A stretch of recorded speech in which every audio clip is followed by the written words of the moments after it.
तो आज हम एक बहुत ही कमाल की कहानी पर बात करने वाले हैं। एक ऐसी कहानी जिसमें एक छोटा सा ग्रह है, विज्ञान के कुछ बड़े बड़े नियम हैं और एक ऐसी आवाज है जिसने सब कुछ बदल कर रख दिया। जी हाँ, ये कहानी है प्लूटो की और उस लड़की की जिसने उसके लिए आवाज उठाई। अब सवाल ये उठता है कि क्या वाकई एक हाथ से लिखी चिक्की एस्ट्रोनॉमी यानी कि खगोल विज्ञान के नियम बदल सकती है? सुनने में थोड़ा अजीब लगता है ना?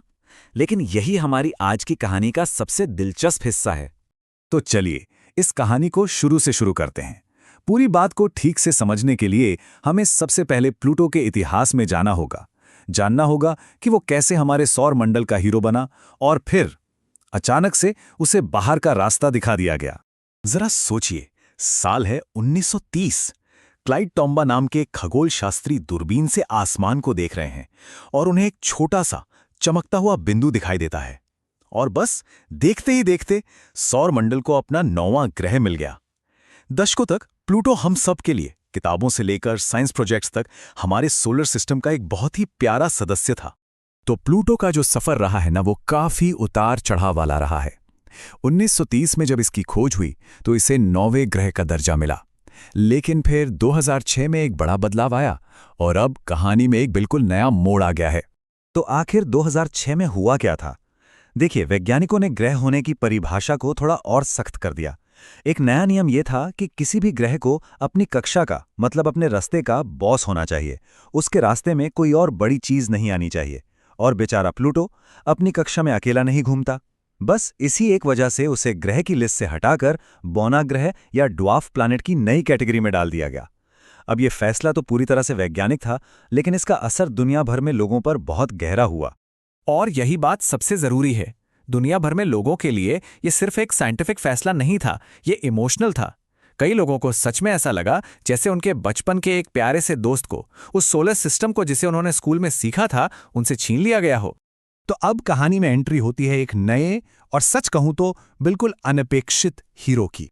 मिलिए कायला से। उसने सोचा कि भाई बहुत हो गया, प्लूटो को बौना ग्रह कहना ठीक नहीं है। तो उसने वही किया जो एक दृढ़ निश्चयी 10 साल का बच्चा करता है। उसने एक पेन और कागज उठाया और सीधा दुनिया की सबसे बड़ी स्पेस एजेंसी नासा को एक चिट्ठी लिख डाली।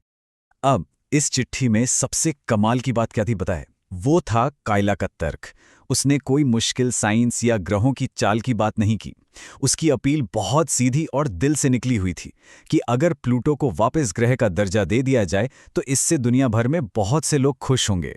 ये हमें दिखाता है कि कभी-कभी दिल से कही गई बात दिमाग वाले तर्कों पर भी भारी पड़ सकती है। लेकिन इसके बाद जो हुआ, उसकी उम्मीद शायद ही किसी को थी। एक छोटी सी हाथ से लिखी चिट्ठी ने एक बहुत बड़ी हलचल मचा दी। कायला की चिट्ठी सिर्फ नासा के दफ्तर तक नहीं पहुंची, वो तो इंटरनेट पर आग की तरह फैल गई, वायरल हो गई। लोगों को उसकी हिम्मत और उसका सरल लेकिन बहुत पावरफुल मैसेज बहुत पसंद आया। ये दिखाता है कि एक ईमानदार सोच कितनी तेजी से लोगों के दिलों तक पहुंच सकती है। और फिर वो हुआ जो सबसे हैरान करने वाला था। नासा के जो हेड हैं, जैरेड आइजैकमैन, उन्होंने खुद जवाब दिया। ये कोई छोटी मोटी बात नहीं थी। उन्होंने पूरी दुनिया के सामने लिखा कि हम इस मामले को देख रहे हैं। जरा सोचिए, एक 10 साल की बच्ची की लिखी बात को दुनिया की सबसे बड़ी स्पेस एजेंसी का हेड गंभीरता से ले रहा था। तो इस पूरी कमाल की कहानी से हम क्या सीख सकते हैं? सिर्फ प्लूटो के बारे में नहीं, बल्कि विज्ञान, समाज और हाँ, हमारी अपनी आवाज की ताकत के बारे में भी। तो यहाँ 3 मुख्य बातें निकल कर आती हैं। पहली बात तो ये कि विज्ञान कोई पत्थर की लकीर नहीं है, ये एक लगातार चलने वाली बातचीत है जो नए सबूतों से और हाँ, कभी-कभी जनता की राय से भी बदल सकती है। दूसरी बात, कायला ने साबित कर दिया कि बदलाव लाने के लिए कोई एक्सपर्ट होना जरूरी नहीं है, बस एक जुनून और अपनी बात कहने की हिम्मत होनी चाहिए।